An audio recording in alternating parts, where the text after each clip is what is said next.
एका ब्रेकअपने महाराष्ट्रातल्या तब्बल 485 उमेदवारांचं भविष्य पणाला लावलं तर विश्वास बसेल का? जी परीक्षा उत्तीर्ण होण्यासाठी उमेदवार वर्षानुवर्ष रात्रीचा दिवस करतात, तीच परीक्षा एका प्रेम प्रकरणातल्या भांडणामुळे रद्द व्हावी, हे ऐकायला विचित्र वाटतं. महाराष्ट्रात लोकसेवा आयोगाच्या औषध निरीक्षक गट ब भरतीत नेमकं हेच घडलं आहे. पेपर फुटल्याची तक्रार आली, संपूर्ण राज्यात खळबळ उडाली आणि नंतर हळूहळू उघड झालं की यामागचं खरं कारण होतं एका ब्रेकअपचा राग. चला तर मग जाणून घेऊया हे संपूर्ण प्रकरण नेमकं काय आहे, तरी हे उघड कसं झालं आणि आता पुढे काय होणार. नमस्कार, मी पंकज आणि तुम्ही पाहताय कसं काय. 22 मार्च 2026 रोजी औषध निरीक्षक गट ब या पदासाठी राज्यातल्या 10 विभागीय मुख्यालयांच्या केंद्रावर चाळणी परीक्षा पार पडली. 12 जून रोजी या परीक्षेचा निकाल जाहीर झाला आणि तब्बल 506 उमेदवार मुलाखतीसाठी पात्र ठरले. 1 जुलैपासून सुरू झालेल्या मुलाखतीची प्रक्रिया 22 जुलैपर्यंत सुरू होती.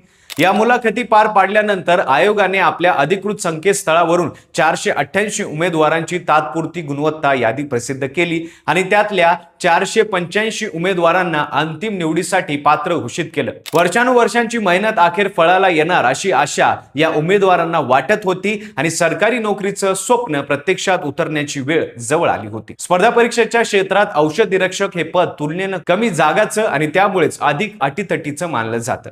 हजारो उमेदवारांमधून अवघे काही जण अंतिम यादीपर्यंत पोहोचतात आणि त्यामुळे वर्षानुवर्षाचा अभ्यास पणाला लावावा लागतो. यंदाही असंच घडलं होतं आणि अंतिम निवडीचा टप्पा जवळ आलेला असताना उमेदवाराच्या घरी आनंदाचं वातावरण होतं. पण हा आनंद फार काळ टिकला नाही. 23 जुलै रोजी आयोगाला एक ईमेल प्राप्त झाला आणि या ईमेलमध्ये थेट दावा करण्यात आला होता की औषध निरीक्षक गटाचा पेपर परीक्षे आधीच फुटला होता. ही बातमी वाऱ्यासारखी पसरली आणि अवघ्या काही तासात संपूर्ण राज्यात या विषयावर जोरदार चर्चा सुरू झाली. गौरव पाटील नावाच्या व्यक्तीच्या खात्यावरून आयोगाला या संदर्भातले पुरावेही सादर करण्यात आले. आयोगाचे पुराव्यांची मागणी केल्यानंतर हे पुरावे आणि संबंधित मेसेजेस सोशल मीडियावर वेगाने व्हायरल झाले आणि विरोधी पक्षाच्या नेत्यांनी सरकारवर तसंच प्रशासनावर जोरदार टीका करायला सुरुवात केली. आमदार रोहित पवार यांनी थेट अन्न व औषध प्रशासनाचे आयुक्त तुकाराम मुंढे यांची भेट घेऊन कठोर कारवाईची मागणी केली आणि आवश्यकता भासल्यास आंदोलनाचा इशाराही दिला. आरोपांनुसार 22 मार्चला होणारा पेपर प्रत्यक्षात 2 दिवस आधी म्हणजे 20 मार्चलाच फुटला होता असं सांगितलं जात होतं. एका परीक्षार्थी विद्यार्थिनीकडे हा पेपर आला आणि तिने त्याची PDF एका व्यक्तीला पाठवली असा दावा करण्यात आला. या दोघांमध्ये मेसेजेसही समोर आले आणि त्यातून नंदुरबार जिल्ह्यातल्या एका खासगी क्लासेस चालकाचा या प्रकरणात सहभाग असल्याचे आरोप सुरुवातीलाच होऊ लागले. आयोगाने या प्रकरणी तातडीने गुन्हा दाखल करावा अशी मागणी वेगाने जोर धरू लागली आणि हा विषय राज्यभर चर्चेचा केंद्रबिंदू बनला. पण याच प्रकरणात एक मोठा आणि अनपेक्षित ट्विस्ट आला. 27 जुलैला आयोगाने तक्रारदार आणि संबंधित उमेदवाराला विचारपूस करण्यासाठी बोलवलं, पण हे दोघेही चौकशीत गैरहजर राहिले. मात्र त्याच दिवशी आयोगाला पुन्हा एक ईमेल आला आणि यावेळी खुद गौरव पाटील यांनी स्वतः लिहिलं की आपण आधी केलेली तक्रार चुकीची होती. या ईमेल मध्ये त्यांनी स्पष्ट केलं की 20 मार्चला व्हायरल झालेली प्रश्नपत्रिका ही आयोगाच्या मूळ प्रश्नपत्रिकेशी मुळातच जुळत नव्हती आणि ती प्रत्यक्षात दुसऱ्याच एका खासगी टेस्ट सिरीजची प्रश्नपत्रिका होती. आपण आणि ऋतुजा नावाची व्यक्ती केवळ गमतीत ही आयोगाची प्रश्नपत्रिका आहे असं म्हणालो होतो. इतकंच खरं होतं असं गौरव यांनी नमूद केलं. यासोबतच ऋषिकेश गांगार्डे नावाच्या व्यक्तीने या गमतीचा विपर्यास करून पेपर फुटल्याची अफवा जाणीवपूर्वक सोशल मीडियावर पसरवली असावी असा आरोप या ईमेल मध्ये करण्यात आला. गांगार्डे स्वतः परीक्षेत नापास झाले होते आणि भविष्यात लवकर नवीन जाहिरात येऊ नये यासाठी त्यांनी ही अफवा मुद्दाम उठवली असा दावाही करण्यात आला. या नव्या वळणामुळे संपूर्ण प्रकरण अधिकच गुंतागुंतीचं बनलं.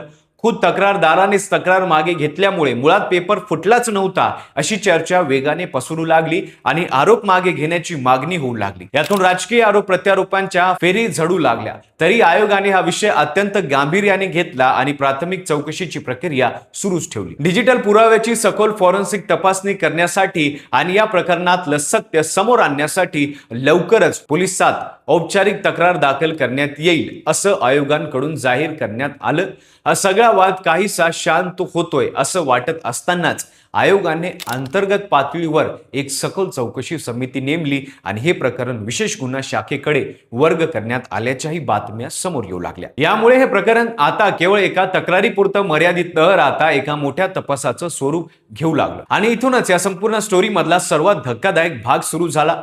आयोगाच्या अंतर्गत चौकशीत आणि त्यानंतर सुरू झालेल्या पोलीस तपासात एक एक धक्कादायक सत्य हळूहळू उघड होत गेलं. तक्रार करणाऱ्या गौरव पाटील यांची सखोल चौकशी करण्यात आली आणि तेव्हा समोर आलं की ऋतुजा पाटील ही MPSC ची तयारी करणारी एक विद्यार्थिनी आहे आणि तिचे वडील अमृत पाटील यांनी तिच्यासाठी हा पेपर आधीच मिळवून दिला होता. ऋतुजाने या पेपरचा सखोल अभ्यास केला आणि तोच पेपर तिने गौरव पाटील यांनाही पाठवला असं तपासात स्पष्ट झालं. दोघांमधले संबंध जवळचे होते. 22 मार्चला प्रत्यक्ष परीक्षा पार पडली आणि त्यात ऋतुजा यशस्वी झाली. मात्र परीक्षा झाल्यानंतर या दोघांमध्ये वाद सुरू झाले आणि हे वाद इतके टोकाला गेले की अखेर त्यांच्यातलं नातं तुटलं. हा जुना राग गौरवच्या मनात कायम राहिला आणि त्यातूनच त्याने पेपर फुटल्याची खोटी तक्रार आयोगाकडे नोंदवली अशी माहिती तपासातून समोर आली आहे. विशेष बाब म्हणजे तपासाअंती काढलेल्या प्राथमिक निष्कर्षानुसार हा पेपर प्रत्यक्षात केवळ एकाच व्यक्तीपर्यंत पोहोचला होता. तरी खबरदारीचा उपाय म्हणून पेपर फुटल्याचं गृहीत धरून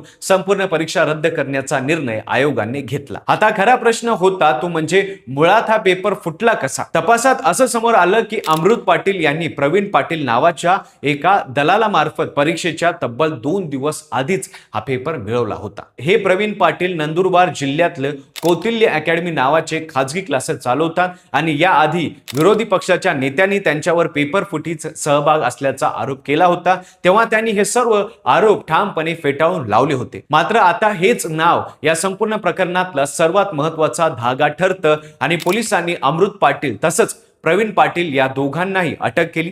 एका खाजगी क्लास चालकाचा अशा मोठ्या परीक्षेच्या पेपर फुटीशी थेट संबंध असणं ही बाब स्पर्धा परीक्षांच्या तयारी करणाऱ्या हजारो विद्यार्थ्यांसाठी अस्वस्थ करणारी ठरते आणि क्लासेसच्या माध्यमातून चालणाऱ्या अशा रॅकेट्सवर कठोर नियंत्रण असावं अशी मागणीही या निमित्ताने पुन्हा एकदा पुढे आली. पण या तपासाची व्याप्ती इथेच थांबली नाही. प्रवीण पाटील यांच्यापर्यंत हा पेपर नेमका पोहोचला कुठून याचा शोध घेत असताना पोलीस तपासाचे धागे थेट आयोगाच्या उच्चपदस्थ अधिकाऱ्यांपर्यंत जाऊन पोहोचले. मुंबई पोलिसाच्या गुन्हे शाखेने आयोगाचे उपसचिव अभिजित लिंडवे, सहाय्यक कक्ष अधिकारी विश्वेश्वर नकाते आणि सहाय्यक कक्ष अधिकारी गोपाळ मराठे या तिघांनाही अटक केली. या अटकेसत्रामुळे हे संपूर्ण प्रकरण केवळ एका व्यक्तीपूर्व मर्यादित नसून यामागे एक मोठं संघटित रॅकेट कार्यरत असू शकतं अशी शंका आता व्यक्त होऊ लागली आहे. तक्रार करणाऱ्या गौरव पाटील यांना अद्याप अटक झालेली नसली तरी त्यांची भूमिका संशयास्पद असल्याचं पोलिसांचं म्हणणं आहे. सध्या अटकेत असलेल्या सर्व आरोपींना 2 सप्टेंबर पर्यंत पोलीस कोठडी सुनावण्यात आली आहे. त्यामुळे या प्रकरणात आणखीन कोणाची नावं समोर येतात का आणि हे रॅकेट नेमकं किती मोठं आहे हे पाहणं आता महत्त्वाचं ठरणार आहे. आयोगाच्या अंतर्गत यंत्रणेच अशा प्रकारे पेपर फूट असेल तर भविष्यात इतर परीक्षेच्या पावित्र्याबद्दलही प्रश्न उपस्थित होणं स्वाभाविक आहे आणि त्यामुळेच या तपासाकडे संपूर्ण राज्याचं लक्ष लागून राहिलं आहे. दरम्यान आयोगाने औषध निरीक्षक गट व भरती प्रक्रिया पूर्णपणे रद्द केल्याचा अंतिम निर्णय जाहीर केला असून लवकरच या पदासाठी पेपर परीक्षा आयोजित केली जाईल असं स्पष्ट करण्यात आलं.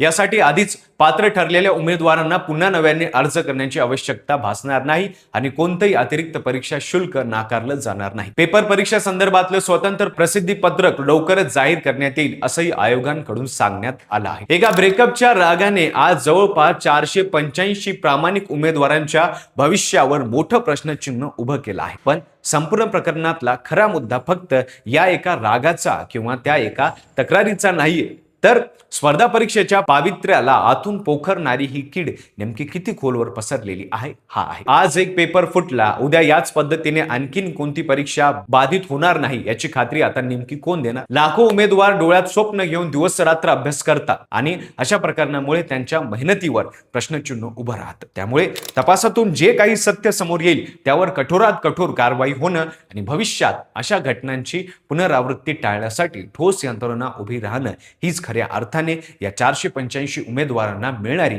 न्यायाची पावती ठरेल. तुम्हाला या प्रकरणाबद्दल काय वाटतं कमेंटमध्ये नक्की सांगा. व्हिडिओ आवडला असेल तर लाईक करा. चॅनलवर नवीन असाल तर चॅनलला सबस्क्राईब करायला विसरू नका आणि पाहत राहा फक्त कसं काय.